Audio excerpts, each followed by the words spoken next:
Muchas gracias por continuar con nosotros. El presidente Donald Trump ha afirmado hoy que una medicina usada para tratar la malaria ha sido aprobada por la Administración de Alimentos y Medicamentos para ser usada como tratamiento del COVID-19. A la espera del desarrollo de una vacuna que Trump por primera vez reconoció que tardará mucho tiempo en probarse, la FDA autorizó el uso de la hidroxicloroquina, que según Trump, este medicamento permitirá reducir los síntomas y hacer que la gente se mejore. La agencia, sin embargo, ha explicado que el medicamento está siendo probado en casos de pacientes muy graves como un uso compasivo. Un informe de los CDC ha alertado a la población joven sobre los riesgos del COVID-19. El reporte desmitifica la creencia de que solo los ancianos y personas con condiciones preexistentes pueden enfermarse gravemente. Refiere que en el último mes, 1 de cada 5 personas de entre 20 y 44 años de edad fueron hospitalizadas.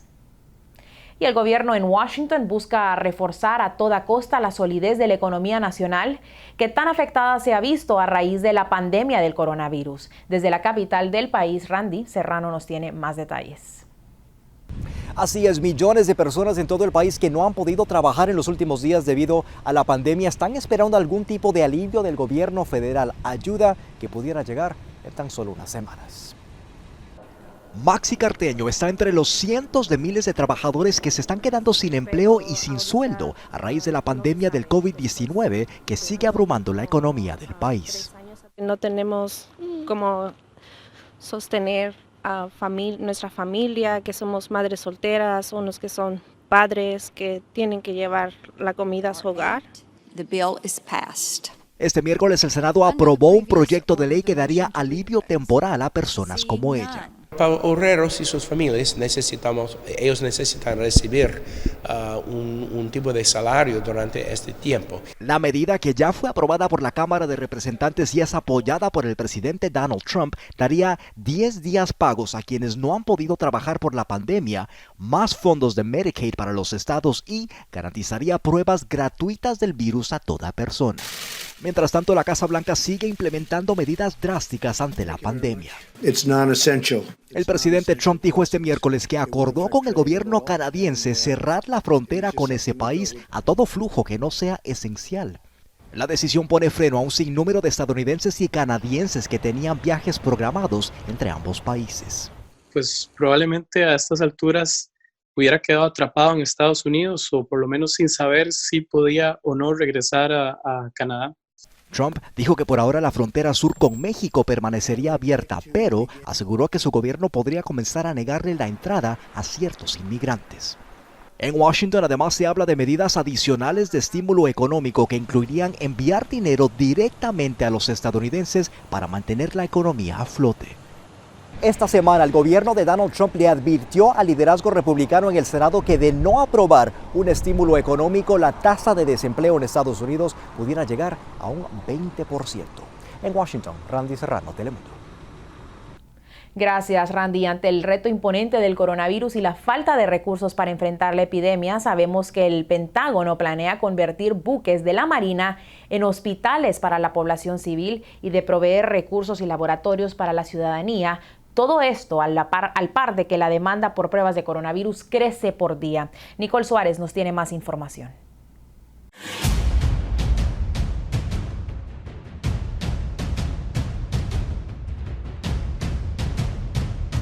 Hemos visto la apertura de clínicas móviles en varios estados, pero debido a la escasez de pruebas, los pacientes primero deberán dar negativo a una prueba de influenza y faringitis o informarle al doctor que han estado en contacto con una persona con COVID-19.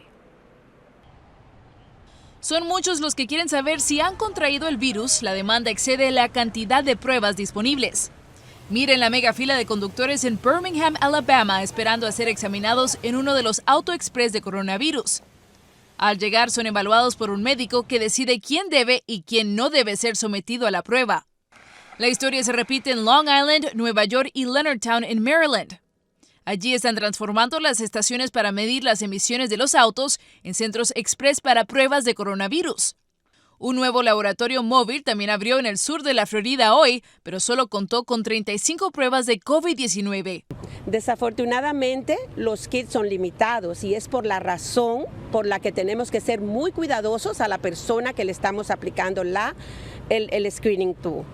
El gobierno federal dice que entre los laboratorios públicos y privados se han realizado 59,000 pruebas hasta el momento. And we're seeing a lot of people just kind of freaking out, wanting peace of mind. La gente viene asustada buscando respuestas, asegura esta enfermera, y es que el número de casos confirmados sigue creciendo. Esta doctora, que está a cargo de un hospital a las afueras de Seattle, Washington, dice que en los últimos 5 días el número de personas que han llegado quejándose de problemas respiratorios ha aumentado en un 25%. Temo que vamos a exceder el número de camas del hospital en muy poco tiempo, en par de semanas. Los laboratorios privados Quest y LabCorp informaron que a partir de la próxima semana cada uno podrá realizar más de 10,000 pruebas al día y aumentarán a unas 20,000 pruebas diarias para finales de marzo. Y en otra nota, el gobierno de El Salvador ha confirmado el primer caso de coronavirus en ese país. Le ampliamos este y otros titulares de Centro y Suramérica.